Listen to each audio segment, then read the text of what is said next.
નમસ્કાર દર્શક મિત્રો, તહેલકા સુપરફાસ્ટ ન્યૂઝમાં હું નિશિતા મકવાણા આપનું હાર્દિક સ્વાગત કરું. અમદાવાદ પોલીસે ફોનમાં યુવતીને ભાંડી ગાળો. માનવતા અને મર્યાદા નેવે મુક્તિ અમદાવાદ પોલીસ. પ્રજાના રક્ષકને આવી ગાળો શોભે, ચર્ચાતો વિષય. રિપોર્ટર ઉમંગ કોટક. રાજકોટના યાજ્ઞિક રોડ પર સર્જાયો અકસ્માત.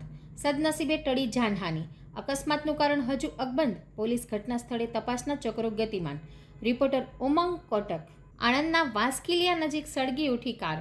કારમાં બેઠેલા 3 લોકોના આબાદ બચાવ. આગ લાગવાનું કારણ હજુ અકબંધ. રિપોર્ટર ઉમંગ કોટક. એલપીજી ટેન્ક લઈ જતી ટ્રેનમાં ગેસ લીકેજની બની ઘટના. આસપાસના વિસ્તારને કરાયો કોર્ડન. ગેસ લીકેજનું કારણ હજુ પડી કાપે. લોકોમાં મચી નાસભાગ. રિપોર્ટર ઉમંગ કોટક. કેન્દ્રીય મંત્રી જ્યોતિરાદિત્ય સિંધિયાએ અપહરણ થયેલ યુવતીના પિતાને આપ્યું આશ્વાસન. મંત્રીએ કહ્યું, એ મારી પણ દીકરી છે, તમામ મદદની ખાતરી આપતા મંત્રી. રિપોર્ટર ઉમંગ કોટક. તહેલકા ન્યૂઝના સથવારે કરો ઘર બેઠા શ્રી રામલાલાના અલૌકિક અને દિવ્ય દર્શન. જોતા રહો તહેલકા. રિપોર્ટર ઉમંગ કોટક. ગુજરાતી ગાયિકા ઈશાની દવેએ કચ્છના ઝારા ગામની ઉડાવી મજાક.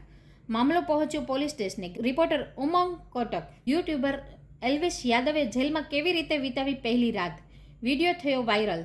શું સેલિબ્રિટી સાથે પણ આમ ગુનેગાર જેવું જ વર્તન થાય છે? ચર્ચાતો વિષય. રિપોર્ટર ઉમંગ કોટક. રાજકોટના ધરમનગર આવાસ યોજના ક્વાર્ટરમાંથી નવજાત જન્મેલું બાળક મળી આવ્યું. તપાસના ચક્રો ગતિમાન. બાળકના માતા પિતાની ભાળ મેળવવા પોલીસની તણતોડ મહેનત. રિપોર્ટર ઉમંગ કોટક. મોરબીમાંથી પકડાયો 1 કરોડનો દારૂ.